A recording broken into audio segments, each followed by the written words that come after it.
Memperingati HUT ke-62 TVRI Stasiun Jambi menggelar upacara menggunakan pakaian adat.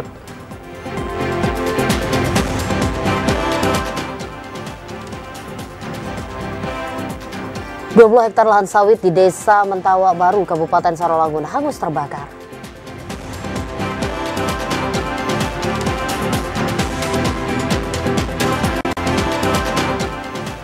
Bakal calon kepala daerah wajib melampirkan surat bebas hutang saat mendaftar ke KPU.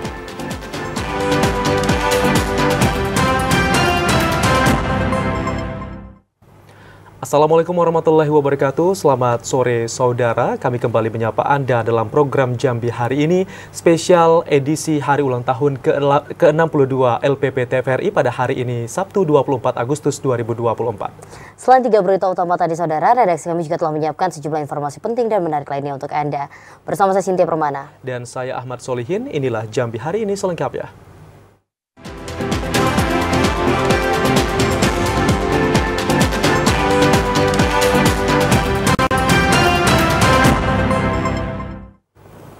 Saudara, TVRI memegang peran vital dalam membentuk cara pandang dan identitas kebangsaan masyarakat Indonesia.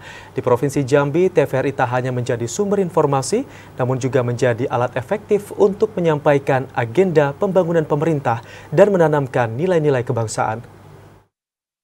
Sebagai media rujukan, LPP TVRI diharapkan menjunjung tinggi kebebasan berpendapat dan memberi ruang untuk dialog interaktif, mewadahi pendapat masyarakat dan mendorong partisipasi warga untuk menyampaikan ide dan gagasan tanpa bias kepentingan. Jika mengacu kepada konsep Public Service Broadcasting, LPP TVRI dikategorikan sebagai National Public Service Broadcasting. Konsep itu memiliki arti seluruh isi tayangan TVRI dikontrol oleh publik melalui KPI. Kami melihat bahwa apa yang sudah dilakukan oleh TVRI sebagai TV pertama yang ada di Indonesia itu sudah melaksanakan tugas dan fungsinya sebagai media yang melakukan fungsi informasi, fungsi edukasi, dan fungsi hiburan yang baik bagi seluruh masyarakat di Indonesia. TVRI memegang peran vital dalam membentuk cara pandang dan identitas kebangsaan masyarakat Indonesia. Di Provinsi Jambi, TVRI tak hanya menjadi sumber informasi, namun juga alat efektif untuk menyampaikan agenda pembangunan pemerintah dan menanamkan nilai-nilai kebangsaan serta pengenalan keberagaman budaya Indonesia sejak dini. Salah satu kontribusi penting TVRI adalah dalam membentuk memori kolektif masyarakat. TVRI sebagai televisi nasional pertama di Indonesia memiliki peran penting dalam merawat dan mempromosikan keberagaman bangsa. Keberagaman bangsa Indonesia ini yang meliputi suku, agama, budaya, dan bahasa merupakan kekayaan yang perlu dijaga dan dilestarikan. TVRI sebagai media yang efektif untuk memperkenalkan, mengedukasi masyarakat tentang keberagaman ini melalui program-program yang menampilkan berbagai tradisi, kesenian, dan nilai-nilai dari seluruh penjuru Nusantara. TVRI juga berperan besar dalam membangun kesadaran berbangsa dan bernegara hingga ke pelosok desa. Siaran pedesaan dan dialog interaktif tak hanya menyebarkan informasi pembangunan, namun juga menanamkan nilai-nilai nasionalisme, gotong royong, dan kemandirian. Selamat HUT ke-62 LPP TVRI, berkarya merawat bangsa. Joko Lebri, TVRI Jambi melaporkan. Ya saudara, hari ini LPP TVRI genap berusia 62 tahun. Di tengah maraknya berita bohong atau hoax dan terpaan konten bias komersial, masyarakat membutuhkan keberadaan sumber informasi yang patut menjadi rujukan. Berdasarkan Undang-Undang Nomor 32 Tahun 2002 tentang penyiaran, LPP adalah lembaga penyiaran yang berbentuk badan hukum, didirikan oleh negara bersifat independen, netral, tidak komersial, dan berfungsi memberikan layanan untuk kepentingan masyarakat. LPP resmi terbentuk pada tahun 2005, menaungi Radio Republik Indonesia RRI, Televisi Republik Indonesia TVRI, dan Lembaga Penyiaran Publik Lokal LPPL. Di tengah maraknya berita bohong atau hoax dan terpaan konten bias komersial, masyarakat membutuhkan keberadaan sumber informasi yang menjadi rujukan. Dalam kaitan ini, TVRI berfungsi untuk merawat keberagaman bangsa. TVRI menjadi salah satu sumber rujukan terpercaya bagi masyarakat untuk memperoleh tontonan sehat dan berkualitas melalui karya dari insan TVRI. TVRI pada saat ini sudah memberikan layanan yang sangat baik, di mana TVRI bukan hanya memberikan layanan berita-berita, tetapi juga memberikan program-program yang memberikan edukasi kepada masyarakat, serta ikut dalam melestarikan budaya yang ada di Indonesia. Tidak hanya sebagai sumber informasi, keberadaan TVRI Stasiun Jambi juga dibutuhkan sebagai referensi pendidikan, hiburan, dan perekat sosial. Sebagai televisi publik, TVRI juga memiliki peran sebagai penyambung program pemerintah dalam menyampaikan informasi pembangunan. Sekarang ini semakin baik sekali, bervariatif programnya. Ya, kalau dulu hanya berita kita ketahui, sekarang ada selain edukasi, di situ juga ada hiburannya, ada talk show. Jadi banyak sekali program-program yang sudah dibuat oleh TVRI. Memang kita harus sering berinovasi, dan saya salut TVRI, terutama TVRI Jambi sudah banyak inovasinya. Peran dan fungsi TVRI sebagai lembaga penyiaran sangat dinantikan masyarakat, khususnya di bumi sepucuk Jambi 9 Lurah, dalam memberikan tontonan dan tuntunan yang edukatif serta menghibur. Joko Lebri, TVRI Jambi melaporkan. Kita beralih ke informasi lain, seluas 20 hektar lahan perkebunan milik masyarakat di Desa Mentawak Baru, Kecamatan Air Hitam, terbakar. Tim gabungan berjibaku memadamkan api yang dibantu masyarakat sekitar dan saat ini dalam proses pendinginan. Kasus kebakaran hutan dan lahan di wilayah Kabupaten Sarolangun kembali terjadi. Kali ini, kebakaran menghanguskan lahan perkebunan sawit milik masyarakat di Desa Mentawak Baru, Kecamatan Air Hitam.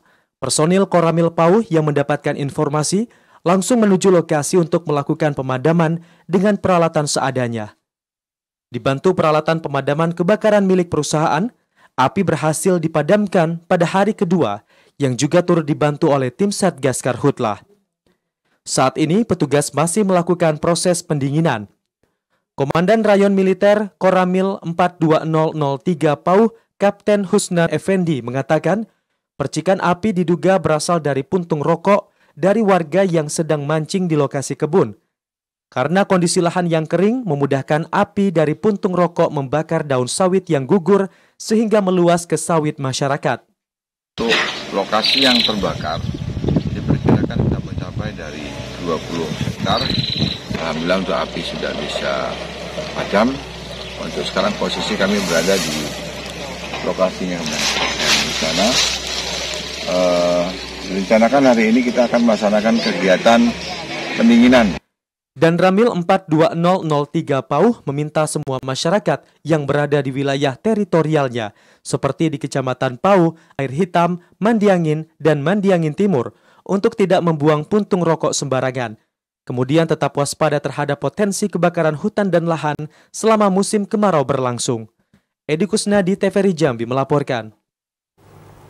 Ya saudara, sejak ditetapkan status siaga Karhutla oleh Gubernur Jambi, Polres Tanjung Jabung Barat mengamankan 2 orang pelaku pembakar hutan dan lahan Karhutla.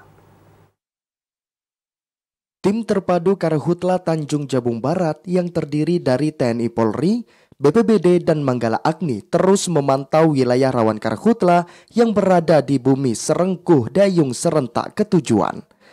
Melalui Babinsa dan Babin Kamtimas, terus melakukan patroli dan mengimbau masyarakat untuk tidak melakukan pembakaran saat membuka lahan perkebunan. Selama kurun waktu 1 bulan, Polres Tanjung Jabung Barat mengamankan 2 pelaku Karhutla yang terjadi di wilayah hukum Polres Tanjung Barat. Pertama, pelaku Karhutla di Desa Muara Danau, Kecamatan Renah Mendalu, dengan tersangka berinisial BS, usia 69 tahun, warga Semarang. Polisi juga menangkap warga inisial S usia 51 tahun, warga Desa Seberang Pembenaan, Kecamatan Kerintang, Kabupaten Indragiri Hilir, Provinsi Riau. Pelaku Karhutla di wilayah Desa Margo, Rukun Kanal 23, Jalan 550 PTWKS, Distrik 5, Kecamatan Senyerang. Ya, tentunya pada saat pengungkapan kasus pertama kemarin, kami menyampaikan sayembara kepada seluruh masyarakat. Barang siapa saja yang mengetahui, melihat atau bahkan bisa menangkap tangan pelaku pembakaran hutan, akan kita berikan hadiah berupa piagam penghargaan dan uang tunai sebesar 5 juta rupiah. Kami sampaikan kepada seluruh personel Polri maupun TNI dan juga seluruh masyarakat yang melihat, mengetahui atau bahkan bisa menangkap pelaku, segera serahkan kepada pihak yang berwajib. Dan tentunya untuk identitas pelapor atau masyarakat yang menangkap akan kita rahasiakan. Seluruh masyarakat, mari sama-sama kita jaga. Seperti disampaikan oleh Bapak Kapolres tadi, hindari membuang puntung rokok sembarangan, apalagi dengan unsur kesengajaan. Karena jelas itu melanggar undang-undang dan tentunya nanti dari pihak kepolisian akan bertindak dengan tegas. Seperti kemarin waktu rapat di Jambi, bahwa pernyataan dari Bapak Kapolda dan Bapak Danrem, untuk kasus ini kita tidak ada rem, nggak ada gigi mundur. Jadi sama-sama kita gas. Kalau memang terbukti masyarakat baik sengaja maupun tidak sengaja akan dilanjutkan dengan proses hukum. Kapolres Tanjung Jabung Barat dan Dandim 0419 Tanjab terus melakukan pemetaan dan sosialisasi terkait dampak karhutla.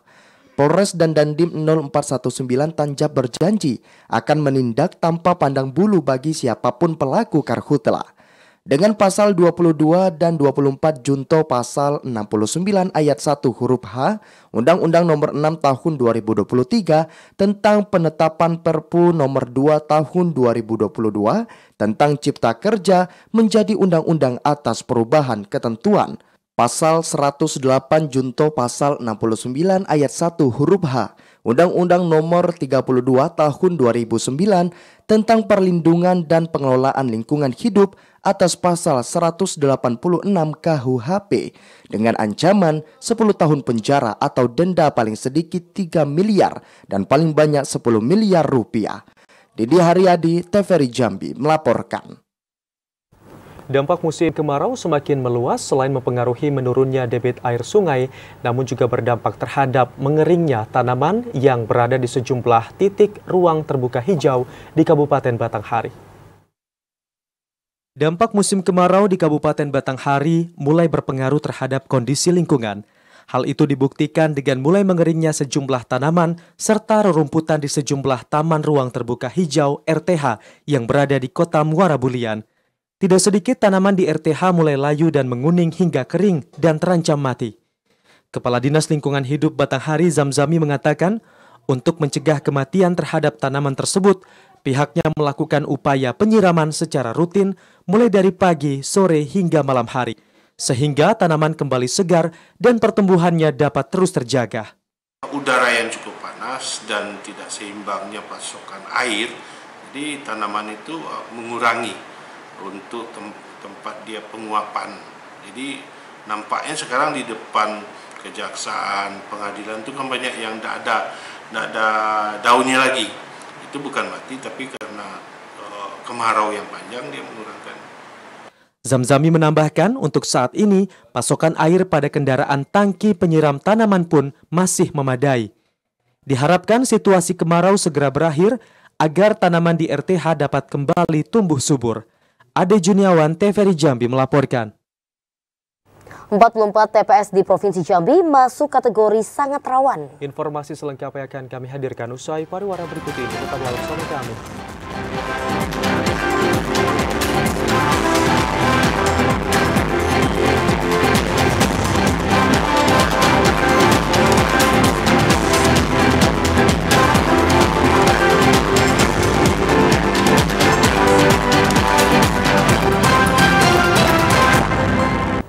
Terima kasih Anda masih bersama kami dan Anda bergabung dalam segmen menuju Pilkada 2024. Berbagai persiapan terus dilakukan KPU Batanghari dalam menghadapi Pilkada serentak 2024.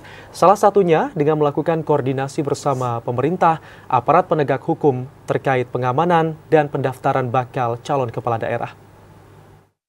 Upaya mematangkan persiapan pelaksanaan Pilkada serentak, KPU Batanghari melakukan rapat koordinasi terkait persiapan pendaftaran bakal calon bupati dan wakil bupati Batanghari bersama pihak berwenang di lingkup pemerintah daerah serta institusi terkait.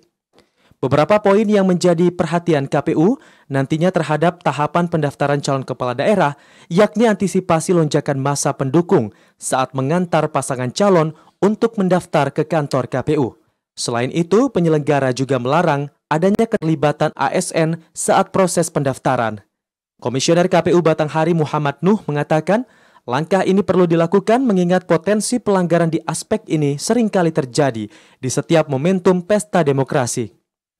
Terhadap pengamanan, kemudian kami mengantisipasi jika ada lonjakan massa pendukung dari pasangan calon yang akan mendaftar ke KPU pada saat proses pendaftaran. Tidak menyarankan adanya ASN yang ikut dalam proses pendaftaran.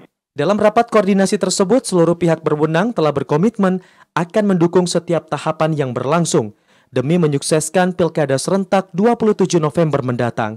Ade Juniawan, TVRI Jambi melaporkan. Bakal pasangan Cakada diminta untuk membuat surat bebas hutang. Persyaratan tersebut wajib dipenuhi dalam pendaftaran Pilkada 2024. Pendaftaran calon bupati dan wakil bupati Tanjung Jabung Timur tinggal beberapa hari lagi. Berbagai persyaratan pendaftaran pun wajib dipenuhi oleh bakal pasangan calon ke KPU guna mengikuti kontestasi Pilkada 27 November mendatang. Komisioner KPU Kabupaten Tanjung Jabung Timur Nurwansyah mengatakan ada sejumlah aturan baru di Pilkada serentak 2024. Aturan tersebut tertuang dalam Peraturan KPU Nomor 8 Tahun 2024. Di antaranya, calon bupati dan wakil bupati harus melampirkan surat bebas hutang atau pilot. Selain itu, visi misi bakal calon kepala daerah harus sesuai dengan Rencana Pembangunan Jangka Menengah Daerah atau RPJMD. Kemudian, keterangan terkait pilot hutang yang dimaksud bukan hutang pribadi, melainkan hutang pada negara. Meski demikian, calon bupati dan wakil bupati yang memiliki hutang tidak berimplikasi pada pencalonan, hanya saja sebagai bentuk keterbukaan informasi publik. Sedangkan untuk membuat pelayanan surat bebas hutang, Provinsi Jambi masih berinduk ke Provinsi Sumatera Utara. Pasal 14 itu ada menyatakan tidak sedang memiliki tanggungan hutang secara perseorangan atau badan usaha, badan hukum yang menjadi tanggung jawab yang merugikan keuangan negara. Untuk wilayah Jambi ini kita masih menginduk di Pengadilan Negeri di Medan berdasarkan surat edaran Mahkamah Agung. KPU berharap dengan adanya persyaratan tersebut, maka dapat meminimalisasi praktik korupsi, kolusi, dan nepotisme di lingkungan pemerintah daerah. Kliva Patria, TVRI Jambi melaporkan. Jelang pelaksanaan tahapan Pilkada serentak, Bawaslu Kota Sungai Penuh menemukan 3 kasus pelanggaran, yakni pelanggaran kode etik yang melibatkan penyelenggara pemilu hingga netralitas kepala desa. Dan untuk mengetahui informasi selengkapnya, kami telah terhubung dengan kontributor TVRI Jambi, Fahlan Diandra, langsung dari Kota Sungai Penuh. Selamat sore, Fahlan. Kasus apa saja yang ditemukan oleh Bawaslu terhadap netralitas kepala desa di Kota Sungai Penuh? Ya baik, selamat sore Amsol dan juga TVRI Jambi. Jelang pelaksanaan Pilkada serentak yang akan diselenggarakan pada 27 November mendatang, Bawaslu Kota Sungai Penuh menemukan 3 kasus pelanggaran proses tahapan Pilkada serentak, yaitu terkait kode etik netralitas SN dan juga kode etik netralitas para penyelenggara yang ada di Kota Sungai Penuh. Antara lainnya itu Bawaslu sudah melakukan penelusuran selama 7 hari di salah satu kepala desa yang ada di Kota Sungai Penuh yang menyatakan dukungan dan juga memberikan dukungan kepada salah satu bakal paslon calon wali kota dan wakil wali kota Sungai Penuh. Selain itu, Bawaslu juga telah melakukan panggilan kepada kades tersebut dan juga memberikan surat kepada wali kota Sungai Penuh. Sekian, Amsol. Lalu pelanggaran kode etik apa yang dilakukan oleh oknum penyelenggara pilkada di sana, Fahlan? Ya baik, terima kasih Amsol. Selain pelanggaran kode etik yang dilakukan oleh kepala desa, Bawaslu Kota Sungai Penuh juga menemukan terkait pelanggaran kode etik yang dilakukan oleh penyelenggara yang ada di Kota Sungai Penuh, yaitu Bawaslu Kota Sungai Penuh menemukan pelanggaran administrasi pada salah satu staf PPK dan Panwaslu Cam di Kecamatan Dana Kampung yang diduga melanggar kode etik dengan berfoto bersama dan menyatakan dukungan kepada salah satu bakal paslon wali kota Sungai Penuh. Bawaslu juga menemukan pelanggaran administrasi yaitu oknum panitia pemungutan suara dan oknum pantarlih yang melaksanakan coklit atau proses pencocokan data pemilih di luar tahapan yang telah ditetapkan oleh KPU. Sekian Amsol. Bagaimana tindakan selanjutnya dari Bawaslu setelah menemukan adanya pelanggaran tersebut dan apa konsekuensinya, Fahlan? Ya baik, terima kasih Amsol. Terkait tindakan Bawaslu yang telah dilakukan terhadap pelanggaran netralitas kepala desa dan juga pelanggaran yang dilakukan oleh oknum penyelenggara, Bawaslu sudah memanggil kepala desa dan juga oknum penyelenggara tersebut. Dan juga Bawaslu telah melampirkan surat kepada instansi terkait seperti melampirkan surat kepada Wali Kota Sungai Penuh serta KPU Kota Sungai Penuh untuk ditindak sesuai dengan peraturan perundang-undangan yang telah berlaku. Sekian Amsol. Ya, baik, terima kasih Fahlan Diandra atas laporan Anda langsung dari Kota Sungai Penuh. Selamat sore dan selamat bertugas kembali. Kita beralih ke informasi selanjutnya. Polda Jambi telah memetakan pembagian kriteria tempat pemungutan suara atau TPS di Provinsi Jambi. Dari data yang dihimpun polisi, 44 TPS di Provinsi Jambi masuk dalam kategori sangat rawan. Pembagian kriteria tempat pemungutan suara atau TPS ini berdasarkan hasil pemetaan yang dilakukan polisi jelang Pilkada 2024. Berdasarkan hasil pemetaan, nantinya bakal ada 6.338 TPS di Provinsi Jambi. Ribuan TPS tersebut terbagi menjadi 3 kriteria dengan tingkat aman, rawan, dan sangat rawan.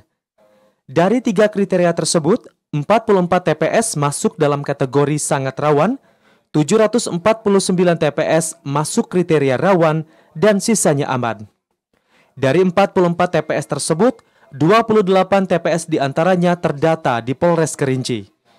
Penilaian kriteria tersebut berdasarkan situasi lingkungan, jarak tempuh TPS dari kantor pemerintahan terdekat hingga situasi politik. Kapolda Jambi Irjen Pol Rusdi Hartono mengatakan, polisi diminta untuk tidak menganggap remeh tugas pengamanan selama pilkada berlangsung. Operasi di Kerinci, Kabupaten Kerinci, Kota Sungai Penuh, ini menjadi perhatian kita karena kita lihat dari sejarah konflik yang pernah muncul di sana. Walaupun demikian, kita tetap melihat wilayah-wilayah lain yang perlu kita amankan secara optimal. Sementara itu, selama tahapan Pilkada 2024, Polda Jambi menyiagakan 5.400 personil polisi. Personil tersebut nantinya bakal ditugaskan mulai dari pengamanan TPS, objek vital, hingga patroli di daerah rawan konflik Pilkada. Ari Haryono, TVRI Jambi melaporkan.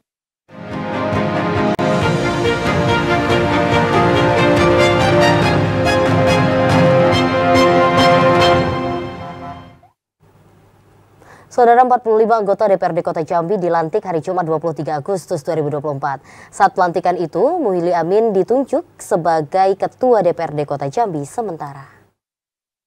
Bertempat di Gedung Paripurna DPRD Kota Jambi, Jumat siang kemarin 45 anggota DPRD Kota Jambi secara resmi dilantik. Para anggota DPRD tersebut dilantik setelah terpilih saat pemilu 14 Februari lalu menjadi anggota Dewan dengan masa jabatan 2024 hingga 2029. Saat pelantikan, para anggota Dewan turut diambil sumpah jabatan hingga penandatanganan SK dan pemasangan PIN bagi seluruh anggota Dewan terpilih. Ketua DPRD Kota Jambi sementara Muhili Amin mengatakan, selamat kepada para anggota DPRD Kota Jambi yang terpilih dan mengharapkan para anggota Dewan dapat amanah dalam menjalankan tugas. Pelantikan hari ini berjalan dengan lancar, ya, itu dari prosesi awal sampai prosesi akhir, alhamdulillah lancar. Begitu juga dengan setelah terima dari pimpinan lama dengan pimpinan sementara, dengan sawah sudah selesai bulan tadi, dan sawah akan bekerja sesuai dengan kewenangan. Sementara itu, pada acara pelantikan Ketua DPRD Kota Jambi periode 2019 hingga 2024, Putra Absor Hasibuan turut menyerahkan jabatan Ketua DPRD Kota Jambi kepada Muhili Amin. Ia ditunjuk sebagai Ketua DPRD Kota Jambi sementara. Asyar, TVRI Jambi melaporkan. Sekretariat DPRD Muaro Jambi tengah melakukan persiapan menjelang pelantikan anggota DPRD terpilih periode 2024 hingga 2029. Prosesi pelantikan anggota Dewan ini dijadwalkan akan berlangsung pada 30 Agustus 2024. 40 anggota Dewan terpilih periode 2024 hingga 2029 akan dilantik. Pelantikan akan berlangsung pada 30 Agustus 2024. Berbagai persiapan tengah dilakukan menjelang pelantikan, mulai dari susunan rangkaian acara hingga mekanisme sumpah pelantikan yang akan berlangsung di ruang utama kantor DPRD Kabupaten Muaro Jambi. 40 orang yang akan dilantik ini berasal dari 10 partai politik dengan 5 daerah pemilihan. Dari 40 anggota DPRD yang akan dilantik, 23 orang merupakan anggota lama dan 17 orang merupakan anggota DPRD baru. Sebulan yang lalu sudah saya tanda tangani penyampaian dokumennya ke gubernur, dan insya Allah lagi bergulir di provinsi dan kami tetap kawal itu supaya cepat, supaya sesuai dengan jadwal, tetap masih on track gitu kan. Karena tanggal 30 itu tidak bisa ditawar lagi. Kalau lewat dari tanggal itu kan tentu terjadi kevakuman, kekosongan anggota dewan. Selain mempersiapkan mekanisme pelantikan, Pemkab Muaro Jambi juga berkoordinasi dengan pihak kepolisian untuk pengamanan keberlangsungan pelantikan. Azam Afnan, TVRI Jambi melaporkan. Surat keputusan Gubernur Jambi Al-Haris tentang penetapan 35 legislator di Sekretariat DPRD Merangin telah turun. DPRD Merangin terpilih periode 2024-2029 tersebut akan dilantik pada tanggal 30 Desember 2024. DPRD Merangin terpilih periode 2024-2029 akan dilantik pada tanggal 30 Desember 2024. Kepastian ini didapat setelah turunnya surat keputusan atau SK Gubernur Jambi Al-Haris tentang penetapan 35 anggota Dewan di Sekretariat DPRD Merangin. Pelaksana tugas Sekretaris DPRD Merangin, Razali Azhari, mengatakan berbagai persiapan jelang pelantikan tengah dilakukan, baik secara administrasi, syarat, dan ketentuan. Razali mengatakan pihaknya akan mencetak 750 undangan untuk para anggota DPRD Merangin terpilih beserta keluarga dan tamu undangan lainnya seperti Gubernur Jambi, Forkopimda, OPD, dan perwakilan tokoh masyarakat. Sementara prosesi pelantikan bertempat di ruang paripurna Negeri Tali Undang, Tambang Teliti. Pertama, kami sudah membentuk susunan panitia yang bertanggung jawab dalam pelaksanaan kegiatan. Seterusnya untuk persiapan di ruang paripurna kami sudah memulai memasang dekorasi dan nanti akan menyusul untuk pemasangan tenda di halaman depan kantor DPRD yang akan digunakan nanti untuk sehabis acara kita makan siang bersama. Dan untuk surat-surat yang lain yang ditujukan kepada PN Negeri Bangko dan undangan sekarang sedang berproses dan insya Allah dalam waktu dekat akan kita sebarkan. Adapun rangkaian acara hampir sama dengan prosesi pelantikan anggota DPRD Merangin sebelumnya, seperti pembukaan, pemberhentian anggota DPRD sebelumnya, dan pengangkatan anggota DPRD terpilih oleh Gubernur Jambi. Dalam pelantikan itu, akan ada 2 pimpinan sementara dari partai pemenang pemilu serentak 2024, yakni dari PAN dan Golkar. Pelantikan 35 orang anggota Dewan baru dilakukan Ketua Pengadilan Negeri Merangin. Agar berjalan kondusif dan lancar, pada saat pelantikan didukung dengan bantuan keamanan dari pihak kepolisian dan TNI. Ramadan Kerbitakasa, TVRI Jambi melaporkan. Menyemarakan HUT ke-79 Republik Indonesia, pemerintah Provinsi Jambi menggelar jalan dan sepeda santai. Informasinya akan kami hadirkan usai jeda pariwara berikut ini. Tetaplah bersama kami di Jambi.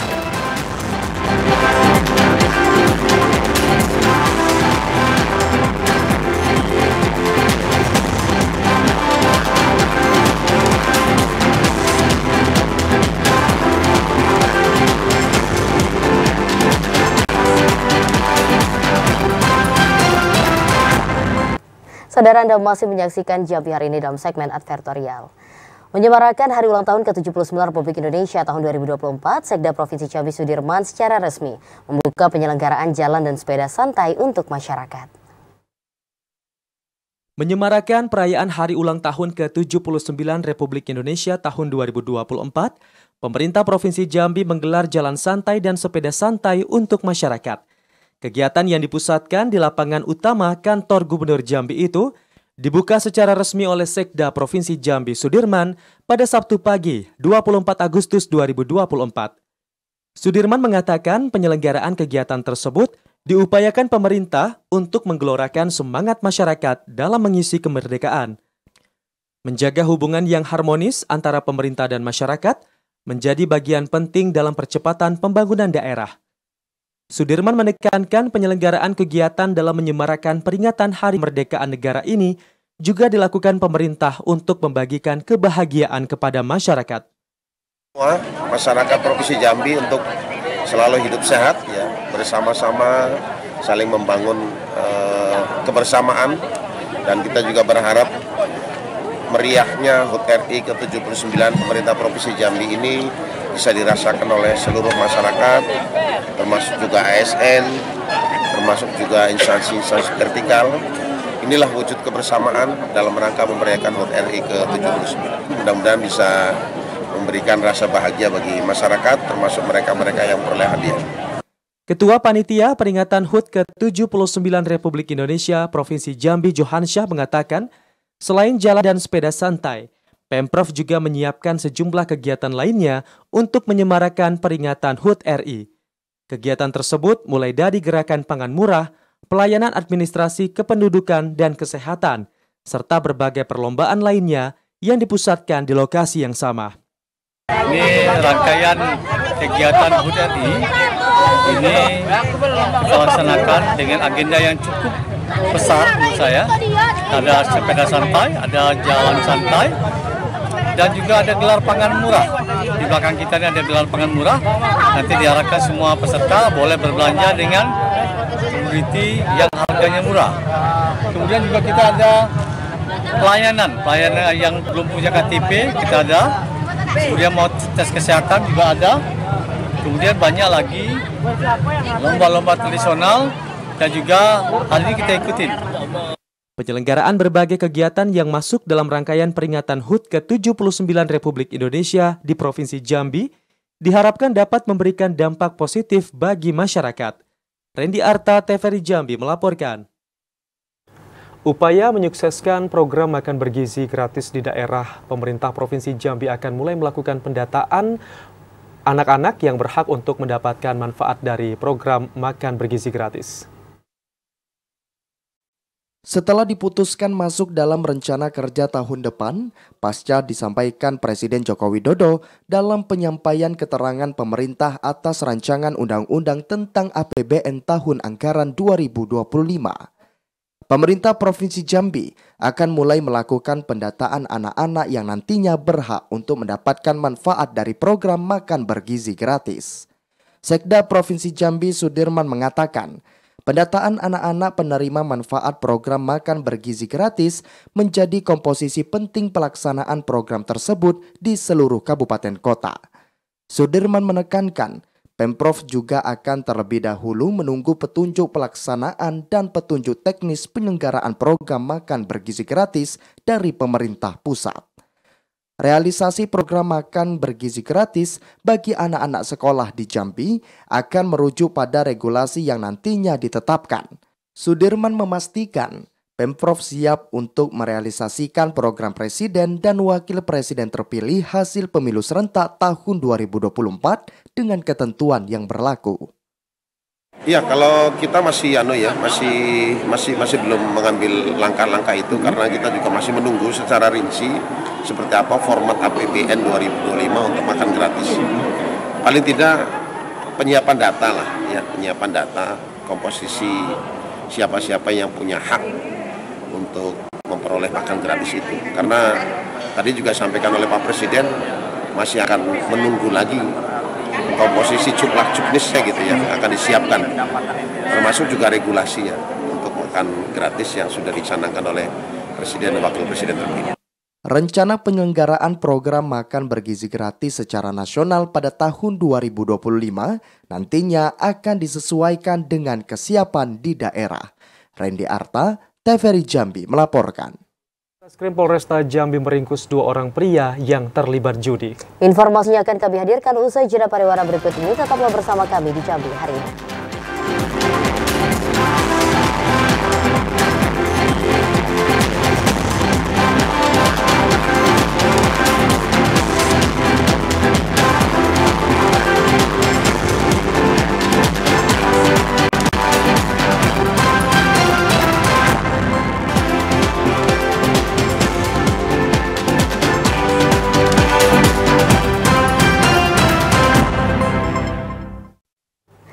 Pemirsa, Anda masih menyaksikan Jambi hari ini.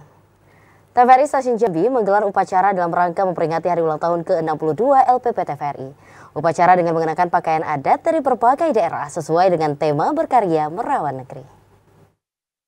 Menggunakan pakaian adat tradisional Nusantara, Sabtu pagi 24 Agustus 2024, pegawai TVRI Stasiun Jambi mengikuti upacara HUT ke-62 LPP TVRI. Upacara yang digelar di halaman kantor TVRI Stasiun Jambi itu dipimpin oleh Kepala Stasiun TVRI Jambi Herli Marjoni. Direktur Utama LPP TVRI Iman Brotoseno dalam sambutannya yang dibacakan oleh Kepala Stasiun TVRI Jambi mengajak seluruh pegawai TVRI untuk bersyukur atas nikmat kemerdekaan ke-79 Republik Indonesia dan HUT ke-62 LPP TVRI. Dengan mengusung tema berkarya merawat bangsa, mencerminkan semangat dan komitmen dalam menjalankan peran TVRI sebagai lembaga penyiaran publik. Sepanjang tahun 2024 ini, berbagai capaian telah diraih TVRI, di antaranya Anugerah Syiar Ramadan 2024 dalam kategori Program Wisata Budaya Pesona Indonesia dan kategori Dokumenter melalui Jejak Peradaban. Kemudian penghargaan dalam Anugerah Penyiaran Ramah Anak 2024 yakni Program Anak Indonesia, memenangkan kategori feature dan dokumenter. Tidak hanya itu, program Buah Hatiku Sayang juga unggul di kategori variety atau reality show. Kepala Stasiun TVRI Jambi Herli Marjoni mengatakan, tahun 2024 ini, TVRI juga berhasil mencapai kenaikan tunjangan kinerja mencapai 60%. Hal ini diharapkan menjadi motivasi bagi seluruh pegawai untuk mengembangkan dan menjadikan lembaga penyiaran publik yang semakin relevan, dipercaya, dan dicintai oleh seluruh masyarakat Indonesia. Alhamdulillah, banyak sekali di usia TVRI yang ke-62 tahun hari ini banyak sekali telah kita capai sebagaimana amanat dari Pak Dirut tadi. Penghargaan dari Komisi Penyiaran Indonesia dan penghargaan dari internal juga TVRI RAI ini sebagai bentuk pengakuan eksistensi TVRI sebagai lembaga penyiaran publik untuk masyarakat. Alhamdulillah di Provinsi Jambi kami mengucapkan terima kasih kepada stakeholder, pemerintah daerah, instansi vertikal dan juga masyarakat yang telah melakukan support, kerjasama dan kolaborasi program dengan TVRI termasuk juga perguruan tinggi yang telah berkolaborasi dengan TVRI Stasiun Jambi. Mudah-mudahan TVRI Stasiun Jambi dapat memberikan program tayangan berupa pendidikan, hiburan, dan informasi kepada masyarakat betul-betul apa yang diinginkan dan dibutuhkan oleh masyarakat di Provinsi Jambi. Saat upacara, Kepala Stasiun TVRI Jambi Herli Marjoni menyematkan PIN penghargaan Satya Lencana dengan kategori 30 tahun kepada 3 orang pegawai TVRI Jambi, yakni Kepala Tata Usaha TVRI Stasiun Jambi Darwin, Katim Pengendali dan Perencana Pengembangan Usaha TVRI Jambi Adi Yulianri, dan Katim Pelaksana Kinerja Dokpus Dasri Nasution. Puncak peringatan HUT ke-62 LPP TVRI ditandai dengan pemotongan tumpeng yang diikuti oleh seluruh pegawai. Andri Wijaya, Iwan Henry, TVRI Jambi melaporkan. Beralih ke informasi lain, Satreskrim Polresta Jambi mengamankan 2 orang pria yang terlibat dalam aktivitas judi di kota Jambi. Keduanya memfasilitasi para pemain judi baik secara luring dan daring. Kedua pelaku adalah RS dan JC, warga Kecamatan Kota Baru, Kota Jambi. Keduanya ditangkap saat kedapatan memfasilitasi para pemain judi untuk mendapatkan keuntungan. RS terlibat judi luring togel dan berperan mengumpulkan para pemain judi. Sedangkan JC terlibat judi daring dan memfasilitasi para pemain judi untuk bermain. Saat ini keduanya masih dalam proses penyidikan aparat kepolisian. Kasat Reskrim Polresta Jambi, Kompol Marhara Tua Siregar menegaskan, pihaknya akan terus menindak tegas segala bentuk tindak pidana perjudian.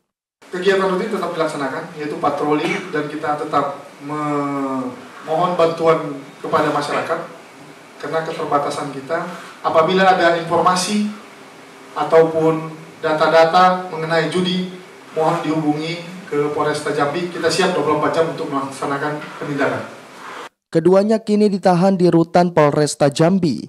Keduanya dikenakan pasal 303 KUHP tentang perjudian dengan ancaman pidana hingga 10 tahun kurungan penjara. Ari Haryono, TVRI Jambi melaporkan. Kesorotan lain saudara, seekor ular piton sepanjang 3 meter berhasil diamankan petugas damkar di pemukiman warga. Dalam proses evakuasi, petugas sempat kewalahan karena ular memberikan perlawanan.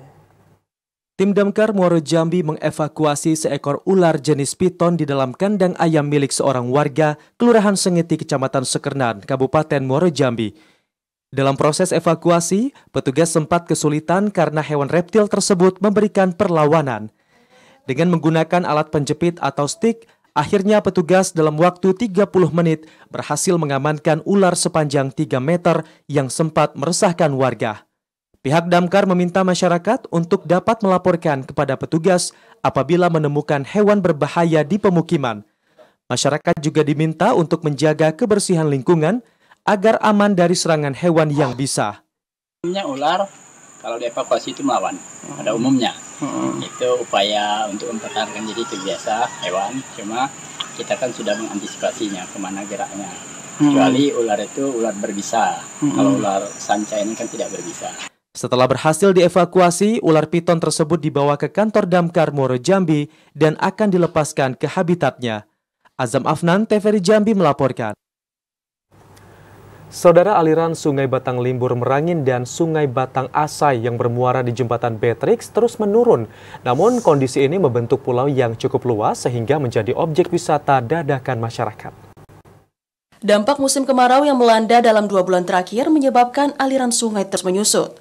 Salah satunya Sungai Limbur Tembesi yang mengalir di bawah Jembatan Betrix Saralangun, sehingga menjadi tempat wisata musiman bagi masyarakat sekitar untuk bersantai bersama keluarga dan teman sambil bersuah foto. Kondisi Sungai Limbur Tembesi yang surut ini menimbulkan pemandangan hamparan batu dan pasir putih yang menarik masyarakat untuk datang. Pulau dengan bebatuan yang terbentuk tersebut berada persis di tengah sungai. Salah seorang warga Saralangun, Sopian, mengatakan, di musim kemarau ini, hampir setiap hari ia bersama teman datang ke bawah Jembatan Betrix untuk bersantai sambil menikmati panorama alam. Menikmati aliran batang sungai yang membentuk pulau yang hampir bertaut dengan kedua sisinya. Era kemarau loh, jadi wisata. Rame orang-orang ini? Rame loh, setiap sore. Jadi kalau misalnya orang sini ngapain? Ya duduk-duduk sambil nunggu hari sore. Yo, pesisir tengah-tengah, dalam. Sekarang surut kan jadi kayak wisata tuh, kering jadi pulau. Warga pun diimbau untuk waspada jika bermain dan mandi di area bawah jembatan karena kondisi air sungai sangat keruh. Edi Kusnadi, TVRI Jambi melaporkan. Sampai di sini saudara, kami menemani Anda dalam program Jambi hari ini. Terima kasih atas perhatian dan kebersamaan Anda. Akhirnya saya Ahmad Solihin. Saya Sintia Permana bersama kerabat kerja bertugas pamit undur diri. Wassalamualaikum warahmatullahi wabarakatuh dan sampai jumpa.